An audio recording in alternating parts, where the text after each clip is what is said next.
Autorickshaw পিকআপের সংঘর্ষে নিহত 2। হাসিনাকে ফেরত দেওয়ার নোটে এখনো সাড়া দেয়নি ভারত, স্মরণ করিয়ে দেবে ঢাকা। জানাবো রোজার আগে সিন্ডিকেটের নতুন কৌশল। শপিং কমপ্লেক্সের সাইনবোর্ডে ভেসে উঠল চাচা হাসু আপা কোথায়। এবং সর্বশেষ জানাবো আলোচনা সভায় নাসির উদ্দিন পাটোয়ারি আওয়ামী লীগের বিচার দাবিতে ঐক্যবদ্ধ হওয়ার আহ্বান। শুনছিলেন সংবাদ শিরোনাম, এবারে বিস্তারিত। অটোরিকশা পিকআপের সংঘর্ষে নিহত 2। ভালুকায় সিএনজি চালিত অটোরিকশা ও পিকআপের মুখোমুখি সংঘর্ষে আব্দুল হামিদ ও মনির হোসেন নামে 2 যাত্রী নিহত ও অটো চালক গুরুতর আহত হয়েছেন। সকাল 10:30টায় ভালুকা গফরগাঁও সড়কে উপজেলার গোয়ারি নামক স্থানে ঘটনাটি ঘটেছে।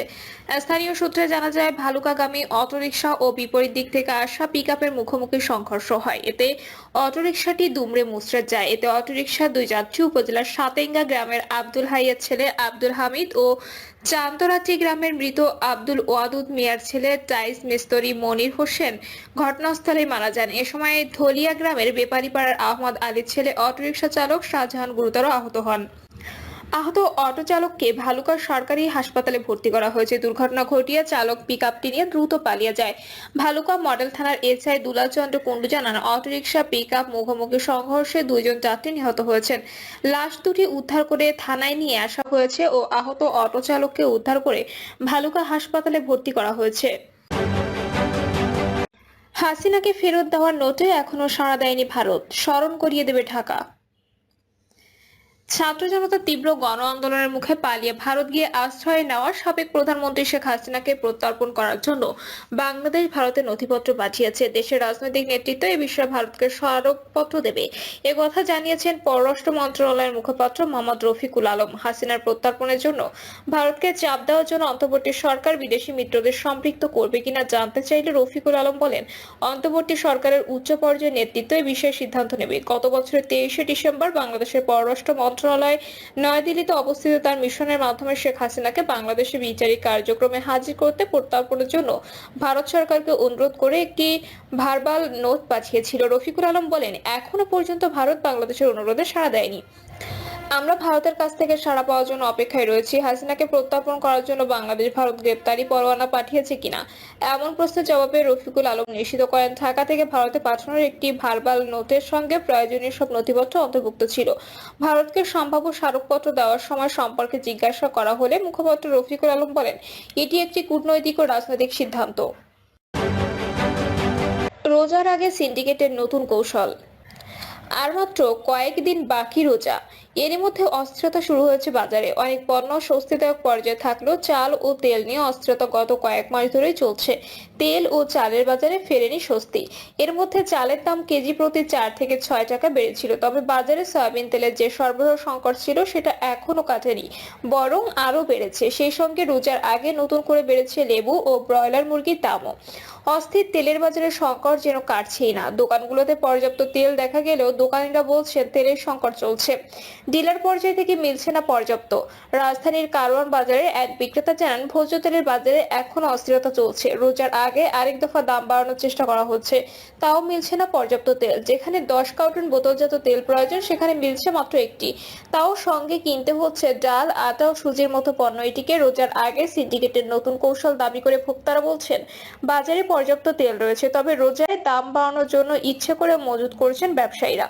তাদের এই সিন্ডিকেট না ভাঙতে পারলে রোজায় সাধারণ মানুষকে কষ্ট ভোগ করতে হবে।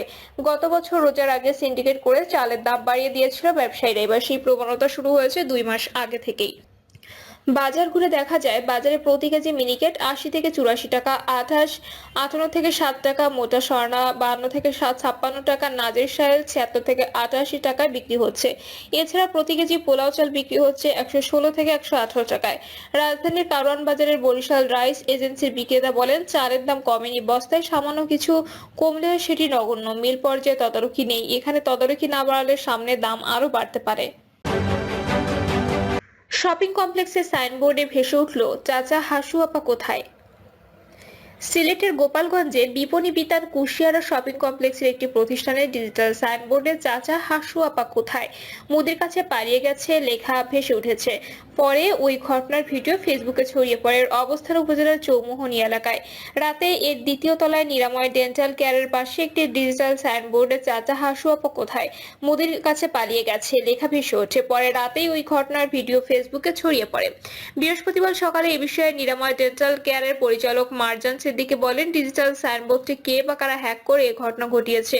এই কারণে ভুল বোঝাবুঝির সৃষ্টি হয়েছে। বিষয়টি নিয়ে গোপালগঞ্জ থানায় আলোচনা হয়েছে। থানা সাধারণ ডায়েরি করার প্রস্তুতি চলছে। গোপালগঞ্জ থানা ভারপ্রাপ্ত কর্মকর্তা মনিরুজ্জামান মোল্লা বলেন, ওই ঘটনার খবর শুনে পুলিশ বুধবার রাতে ওই বিপণী বিতানে গিয়েছিল। তখন বিপণী বিতানটি বন্ধ ছিল। পরে রাত 11:30টার দিকে বিপণী বিতানের ব্যবসায়ী সমিতির কয়েকজন থানায় আসেন।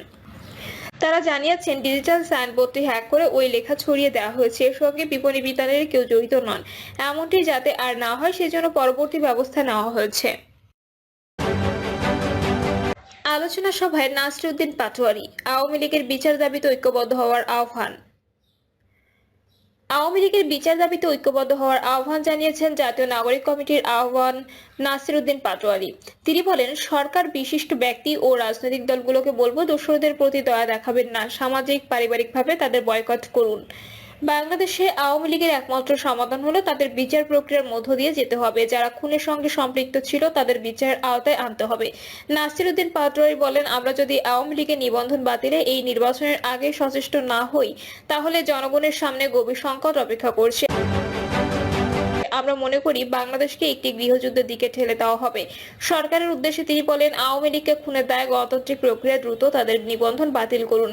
কারণ খুনি হাসিনার বিচার এবং আওয়ামী লীগের ব্যানার, এই দুটির সমাধান যদি আগামী নির্বাচনের আগে আমরা না করতে পারি, তাহলে মানুষগুলো শহীদ হয়ে যে গণতান্ত্রিক বাংলাদেশ চেয়েছিল সেই গণতান্ত্রিক বাংলাদেশে ফেরার কোনো পথ নেই। তিনি বলেন, 1947 সালে আমাদের একটি ভূখণ্ডের লড়াই ছিল, 71 সালে একটি জন আকাঙ্ক্ষার লড়াই ছিল। কিন্তু প্রতিটি লড়াইয়ে আমাদের পরবর্তীতে বিভিন্ন দল গোষ্ঠী পক্ষে দলদাস হয়ে থাকতে হয়েছে। আমাদের সামনে 1990 সালে একটি সুযোগ এসেছিল। 3টি দল নিজেদের মধ্যে একটি চুক্তি করেছিল, কিন্তু সেই চুক্তি থেকেও আমরা দেশের মানুষকে আকাঙ্ক্ষার প্রতিশ্রুতি পূরণে ব্যর্থ হয়েছি। 24-এর গণঅভ্যুত্থানের মাধ্যমে আমরা নতুন একটি স্বপ্ন পেয়েছি। বাংলাদেশের যে স্বৈরতান্ত্রিক সংবিধানের কারণে আমরা আমাদের 2000 ভাইকে হারিয়েছি, 50,000-এর উপরে ভাইদের অঙ্গহানি হয়েছে। তারা এখনো হাসপাতালে কাতরাচ্ছে। আমরা আগামীতে বাংলাদেশে এ ধরনের কোনো রক্তপাত আর চাই না। তিনি আরো বলেন, ছাত্র সমাজের উদ্যোগে জাতীয় নাগরিক কমিটির যে দল আসছে সেটি একটি মধ্যপন্থা দল হবে। যে দলটির কোনো বাইনারি প্রসেসের মধ্যে থাকবে না, মতাদর্শ ভিত্তিক বিভাজন থাকবে না। আমাদের সামাজিকভাবে ঐক্যের জায়গাটা করতে হবে। রাজনৈতিকভাবে এই ঐক্যের উপর ভিত্তি করে যে মানুষগুলো আহত হয়েছে, শহীদ হয়েছে, তাদের বিচারের দাবিতে রাজপথে আমাদের অবস্থান নিতে হবে। এই গণ অবস্থানের মধ্য দিয়ে নির্বাচনের আগেই আওয়ামী লীগের নিবন্ধন বাতিলের দাবিতে আমাদের রাজপথে ঐক্যবদ্ধভাবে লড়াইয়ে শামিল হতে